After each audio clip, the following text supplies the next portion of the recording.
Moi, au laboratoire de phonétique de l'UQAM, j'étudie donc la langue française parlée complétée et son impact sur la conscience phonologique.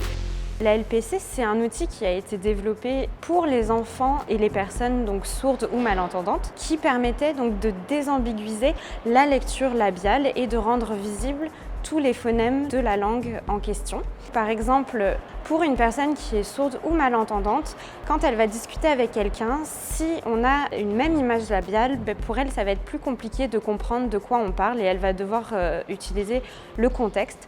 Tandis que si on vient désambiguïser tout de suite cette image labiale, donc par exemple, quand je dis pain ou bain, on a la même image labiale, alors que quand j'utilise le code, pain et bain sont vraiment dissociés et sont mieux compréhensibles par la personne sourde. Il y a des études qui ont été menées et on a pu obtenir un lien entre la LPC et la conscience phonologique. On a vu que la LPC apprise par des enfants à 4 ans permettait une amélioration des scores aux tâches de conscience phonologique. Ce qu'on entend par là, c'est la manipulation consciente des unités linguistiques de sa langue. Donc par exemple, la syllabe, l'enfant va être capable de manipuler les syllabes. Donc par exemple, dans un mot, de décrypter le mot en syllabes, par exemple en tapant des mains. Il y a une conscience qui est un peu plus dure à acquérir, qui est la conscience phonémique, donc qui est vraiment la conscience du phonème, donc du son. Et l'enfant, donc à terme, va apprendre à manipuler ces unités linguistiques. Mais pour des enfants sourds ou malentendants, c'est beaucoup plus long et beaucoup plus compliqué d'acquérir cette conscience phonologique. Mais l'apport de la LPC va leur permettre d'avoir des scores aux tâches de conscience phonologique à peu près équivalentes aux scores d'enfants entendants.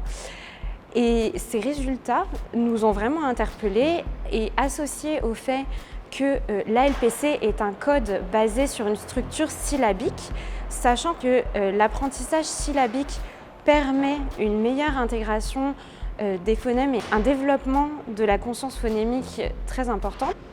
Nous, ce qu'on s'est dit, c'est pourquoi pas utiliser cet outil sur des enfants entendants. Une collaboration a été mise en place donc entre une école de Montréal, Curé-Lequin.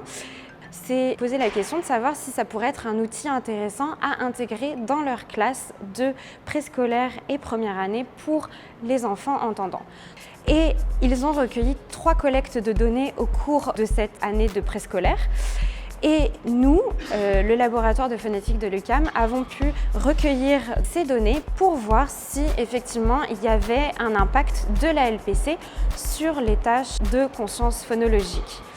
Ce qu'on a pu voir, c'est qu'effectivement, il y avait une différence significative entre les résultats des enfants qui apprenaient le LPC à haute intensité par rapport aux enfants qui utilisaient le LPC à faible intensité, donc dans ces classes-là. Et ce qu'on a pu voir, c'est que les enfants réussissaient vraiment mieux les tâches de conscience phonémique quand ils utilisaient la LPC à haute intensité.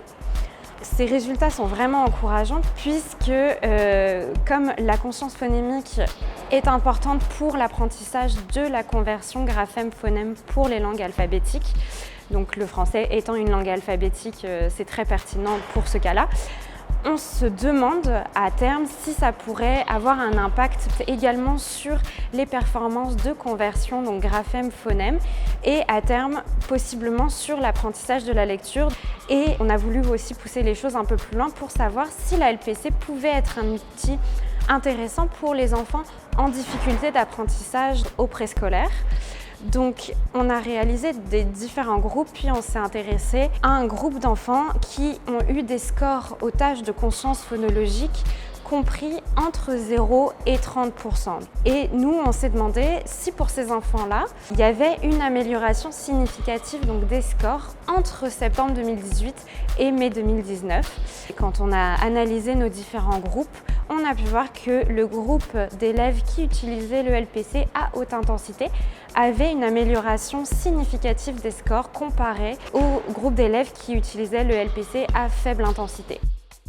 En conclusion, on peut dire que l'ALPC est un outil d'apprentissage vraiment pertinent pour les enfants du préscolaire et de première année, sachant qu'on pense aussi que cet outil peut vraiment avoir du potentiel dans diverses études, notamment sur le développement de la conscience phonologique d'enfants qui présentent une dyslexie. Donc il y a encore beaucoup de choses à faire et le laboratoire de phonétique de l'UQAM va s'employer à traiter cet outil au maximum de son potentiel.